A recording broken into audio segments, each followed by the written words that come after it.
Hello guys, once again.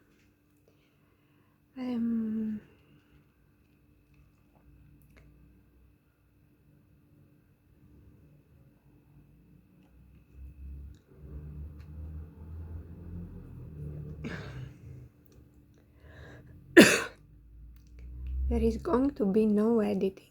I don't think so. So I have to make a couple of difficult videos. I think the most difficult ones are going to be a couple of them, no, not too many more. Not that I won't say difficult stuff in other videos, but I think I have to make a couple of those, and then probably we can talk about lighter stuff, make some jokes even or something. So my previous video was about some thoughts about this Olympics ceremony.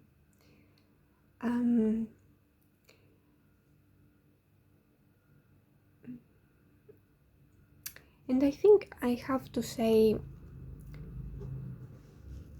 something triggers me a little bit there and has to do a little bit with my family's story, extended families, like lineage probably, all that together.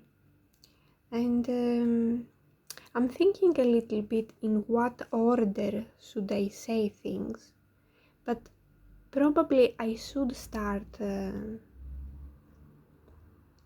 from that blue guy from the Olympics ceremony, who was on a plate, and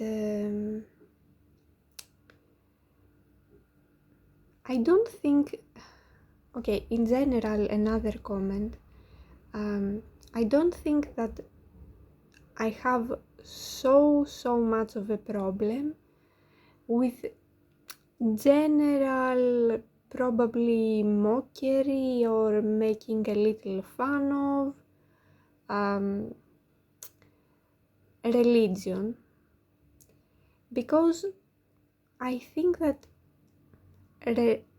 although it's considered blasphemous, it's not allowed probably legally at some countries for some religions. I don't think Islam is very tolerant, but I think all religions, there should be freedom of criticizing and making fun of things. More like to a satirical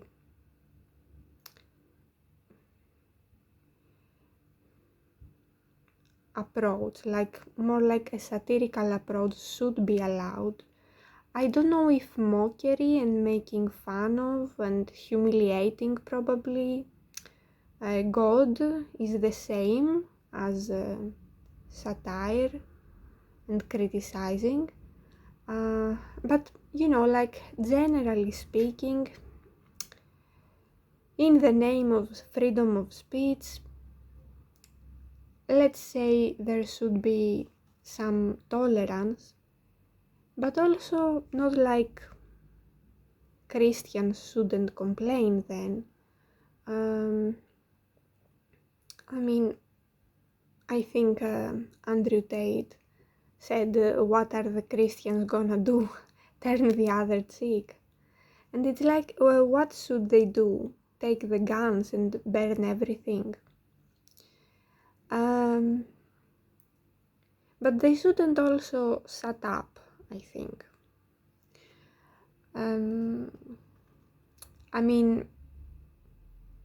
If we are tolerant to some mockery or some satirical art, Um, Obviously, whoever is doing that should be also tolerant with Christians, mocking them, making fun of them, criticizing the fat people, the trans people, the immigrant people, everyone. Like, Christians should be somehow tolerant in terms of not reacting with physical violence, but not talking, and everybody else should be tolerant with Christians also.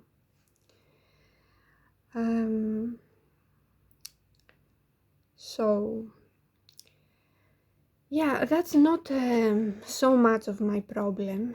I think the violence part is my main problem, and these three things that I talked about, the cannibalism part, the pedophilia, and this decoration with dead bodies, zombie-like. Yeah, I don't want to say it goes to necrophilia or something, because nothing like that was shown. But abusing dead bodies is some kind of violence.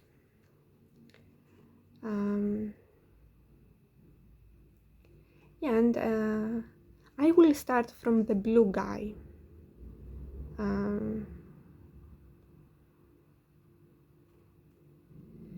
I don't think I have much to say about the third violence part that was kind of too horrible for me in that ceremony. But starting from that blue guy, I think I searched actually if I could find something that he has said, and I found a little interview, let's say, this week that he did, and I think he said he is or was raised Christian. Forgiveness is the good part of Christianity. Yes, for sure. He should also be forgiving with anyone that has or will say something negative about him. I hope he is also forgiving. If he disagrees on, or if he also feels insulted or something. Yeah, and he said the song was about being naked, like if we were naked there would be no wars. But I don't know, I think people that live still, some tribes, in the jungles and stuff, remote islands in the Amazon, I think they still fight somehow. And if we were all naked, there would be at least some voyeuristic, exhibitionistic harassment, like, yeah, the chances would increase. Yeah, and for the blue color, I was interested, like, what does it represent? And I think, I'm not sure about that. I think he said that his mom told him that it would look nicer, that it goes more beautiful with the color of his eyes or something. His hair, I don't know. Which is a little bit, I don't know if he said that like a joke, because someone should have decided this more officially, like from that ceremony? Like someone responsible for all this art? I don't know. But I didn't find any more explanation. And at some point I thought, okay, maybe because the Olympian gods were like royals, like the myth was saying that probably their blood was blue, but still their skin was not blue.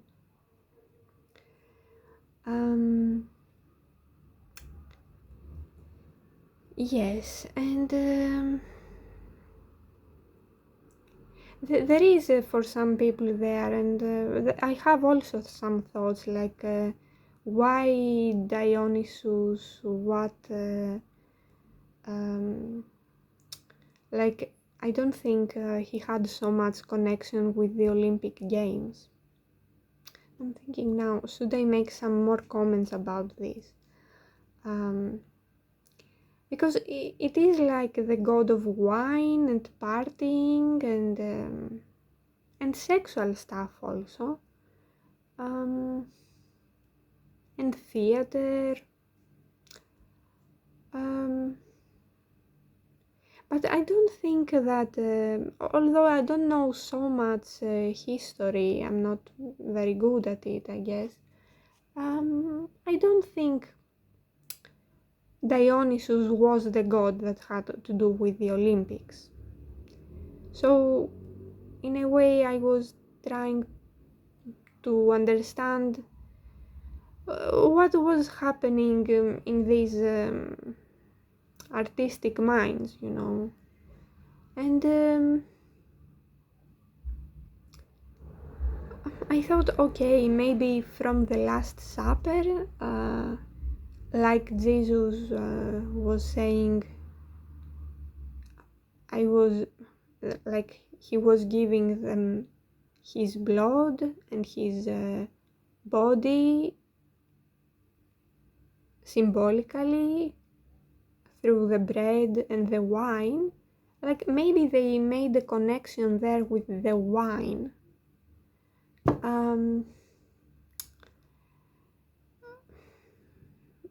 But then you think like, what does the Last Supper have to do with the Olympics?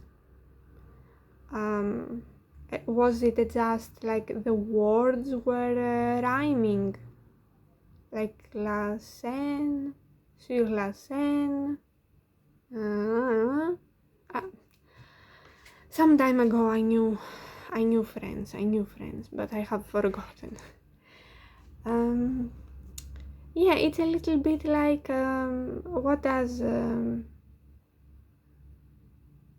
what was this thing, like how Christianity was fitting there, like for what, and the Last Supper.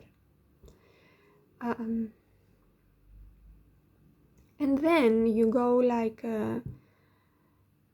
I'm thinking, okay, about the ancient spirit of, I don't know, athletics.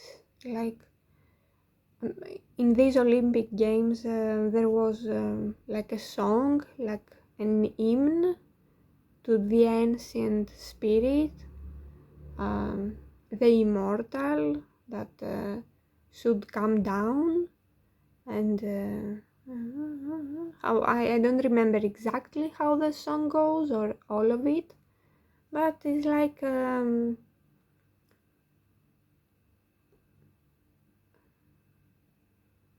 yeah, this ancient, probably not like a personified spirit, like there wasn't an exact god for the Olympic Games, I think. But this song, this hymn, was like the spirit of the Olympic Games, of sports, of yeah, this athletic event, I guess, to come down and it was like the spirit of beauty, I think, of greatness and of truth. And it should come down and make the bodies of the athletes strong as iron and deserving, like valuable, like deserving to win. I don't remember it exactly. And yeah, also from there, it's logical to think a little bit.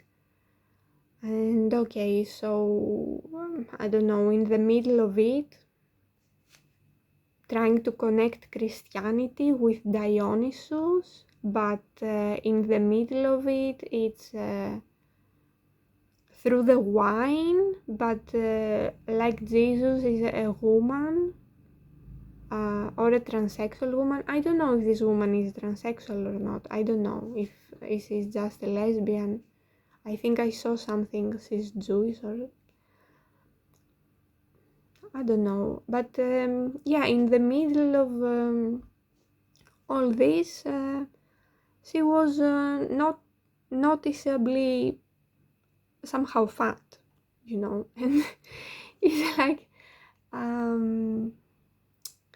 okay, you try to connect everything with ancient Greece in the Olympics, but the whole event is a competition for the best of the best, the strongest of the strongest bodies, the healthiest ever, and in the middle of it, there is a person, a woman that obviously does not go even to the gym enough. Like, okay, so also, I think I've seen somewhere that maybe she thinks like to take legal action against people that do what? I don't know, like internet bully her. I don't know if this kind of criticism that I make personally, like if it is also bothering her. But then if you ask for tolerance, like I hope she could be tolerant too and forgiving. So there is this very like how does this all connect? How does it make sense? Yeah, so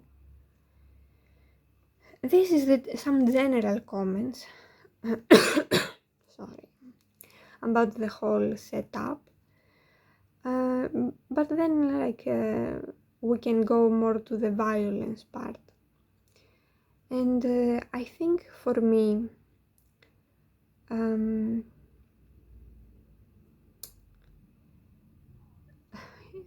yeah, so also probably I have to say something about the zombie dead headless body singing. A lot of them. And then I think there was this red color effect, but from far it seemed like a little bit, it seemed like blood splashing, you know, all over the place. Like symbolically talking, like artistically.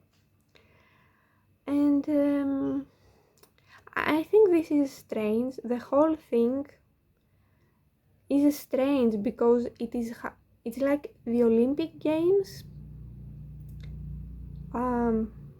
were stopping the wars.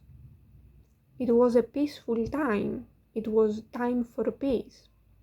And right now, I think the timing for all this artistic presentation is so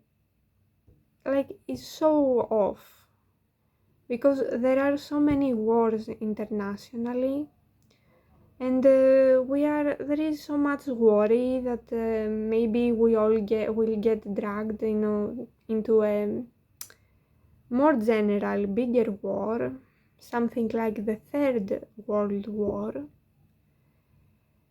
And if they wanted to show something about bravery and fighting for what is nice and revolution, probably they should have done it in a way that was less creepy visually, shouldn't they?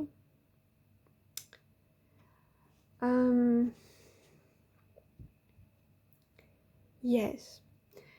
And I will go back to the blue guy. I think that in the average person's mind, this all blue skin, subconsciously, like the only thing that I can connect it the fastest, like even this blue blood for the Olympian gods, probably the average person doesn't know this. I think what is more common as information is that the Smurfs were blue. So again, it has this cartoonish, childish connection, I could say, in the subconscious of the average person. And it's like also the Smurfs in that cartoon, most of the times in some episodes of this cartoon series, I think they are being chased to be eaten by this guy that is always trying to destroy them, kill them, eat them. So there is this subconscious cannibalistic connection. And somewhere there starts a little bit my trigger.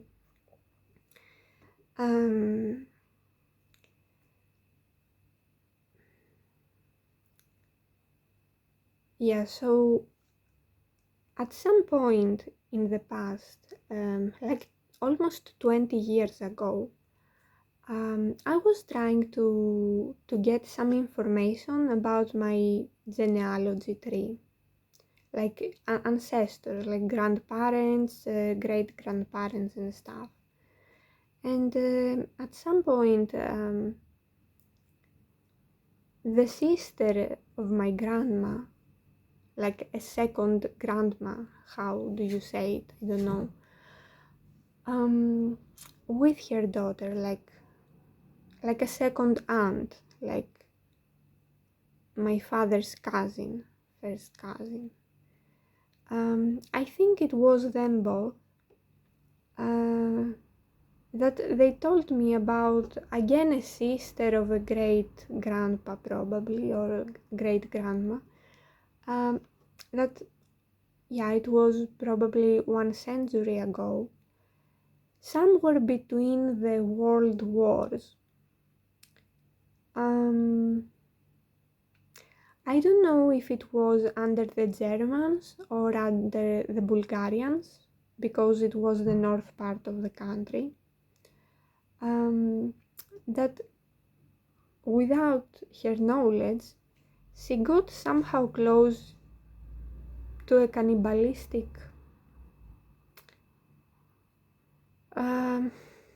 crime, let's call it like that. So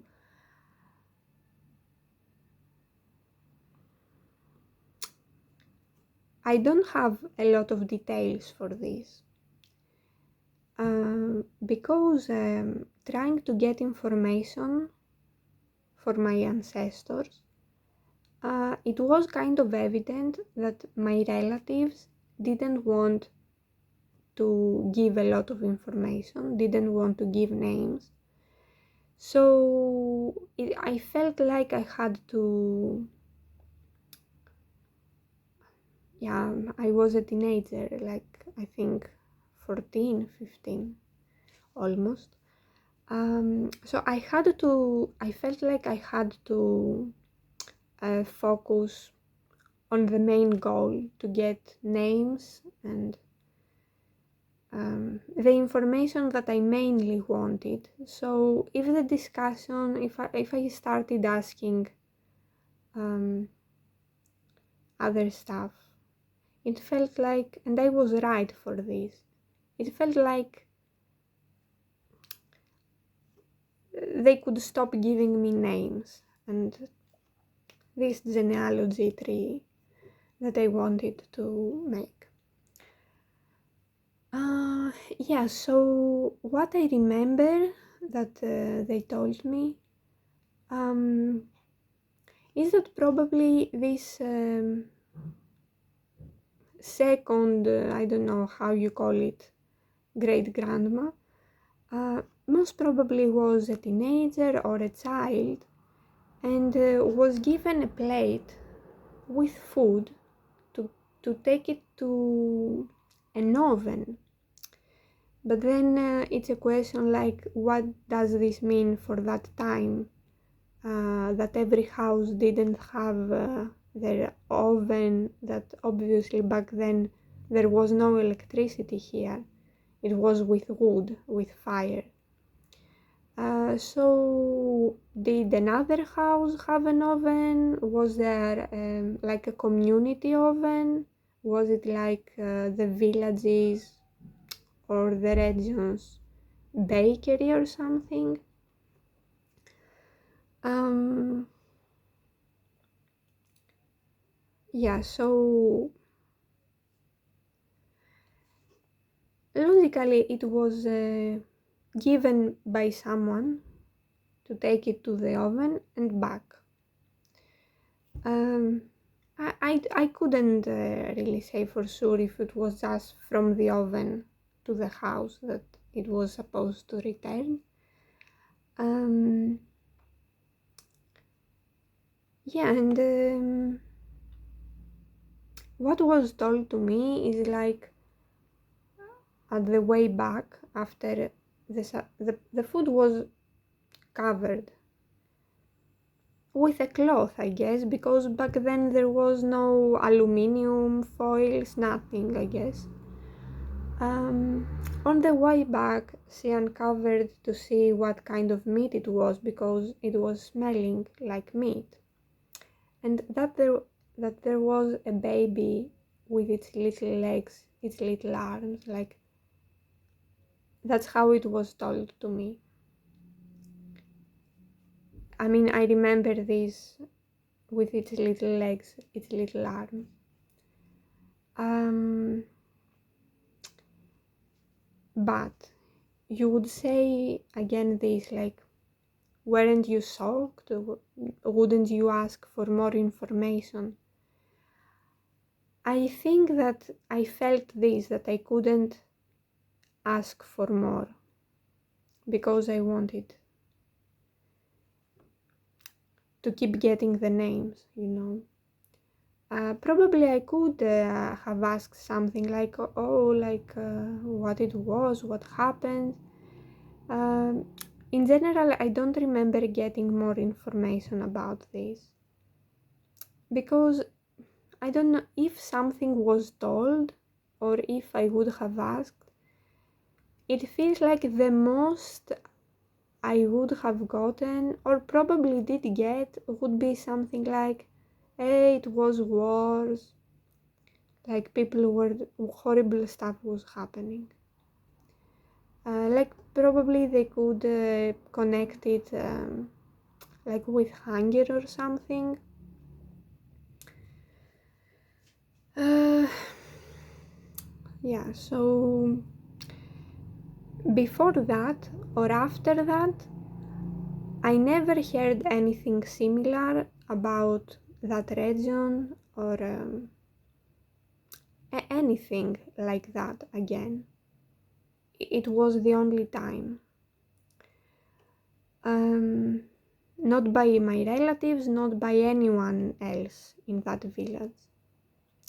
Now, also, I don't know if this sister of great grandpa, great grandmas, I don't even exactly remember from what side she was, because what ended up happening is that although I got some names, the paper that I wrote down, even though I'm pretty sure I put it in my stuff, someone from my family didn't want me at the end of the story to have the names, and probably more than one people. And a couple of days later, I realized that the paper disappeared. And I don't think that I was just not careful, like, because I was making an effort to get the names. In my opinion, most probably it was my father that took that paper, or my aunt, or it could be my grandma, because that happened around the time that she died.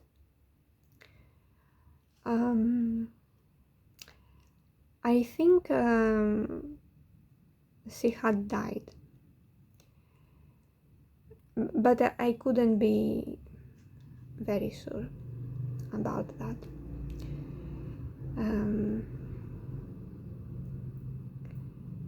Yeah, so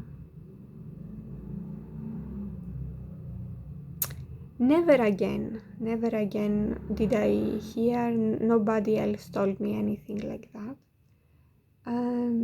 So yeah, I don't know what side of the family that sister of great grandparents she was from. And I also don't know if it was the same village or another village close or some other town, because the situation was that because of the wars back then, they were refugees from from the Aegean side of what is now Turkey, yeah. Greek people. Yeah, so there was a mess there, like they came all together, probably some of the children were given for adoption, some could be growing with other families. I think there was something like that, someone was adopted, um, but it was somewhere around the region. And yes, one could say, and I also think, that when it is wars time and there is so much lack of food, probably some cannibalistic crimes could happen. But then on the other hand, for this specific incident that I was told about, it's a little strange, like if it is a matter of hunger and someone is already sick or close to death, or I don't know, even just dead, I don't know. Yeah, the risk of such acts of cannibalism probably goes up. But I don't know, for this specific incident, I think it's a little strange to give it to someone to transfer a cooked baby in the day. Like, it's horrible information. And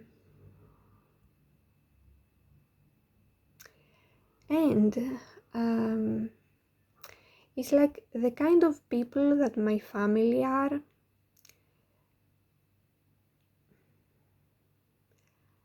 It's like I cannot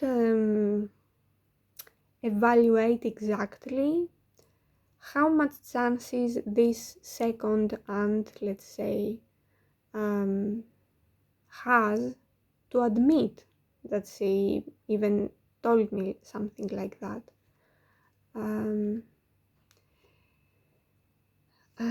It's like I don't know. I don't think that I could go get back. That I could go back, get some more information about it. Like, remember that horrible thing that you told me? Like, do you remember anything more? And it's like I can't really evaluate how much possibility there is for me to have gotten an answer like, oh, come on, I was making a joke. Like, I was testing how much you believe. But I believe everything, whatever you tell me, you should be careful what you tell me. I believe everything. Yeah. And that's how this blue guy on that plate for a supper, for a last supper, making the connection with the bread and the wine and the body and blood and Jesus. Like, that's what memory triggers from my own past and my family.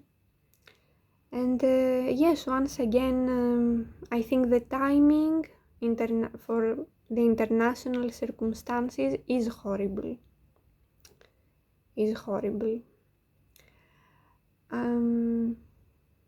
Yeah, and probably I think that my time is over. In a little while, the video will stop by itself. Yeah, I think also a couple of words for this Jesus metaphor, the metaphor for cannibalism supposedly that Jesus used first. It's like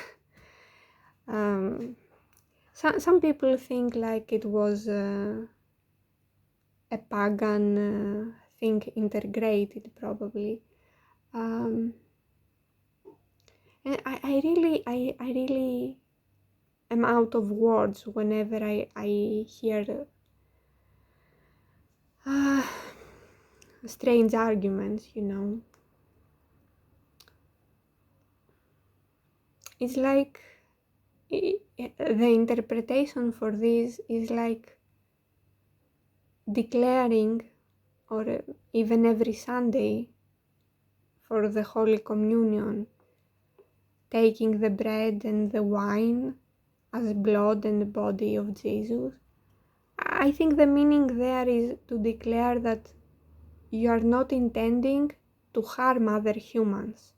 Like, Jesus died and you don't need to harm anybody else's body and blood.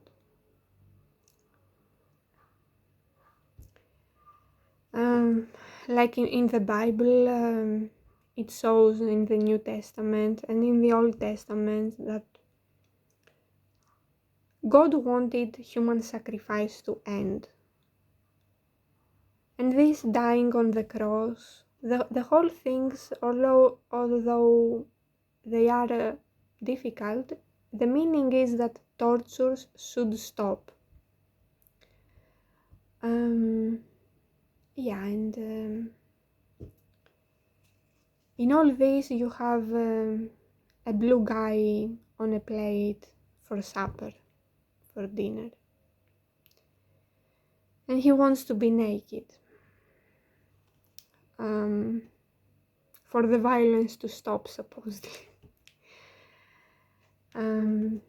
Yeah, so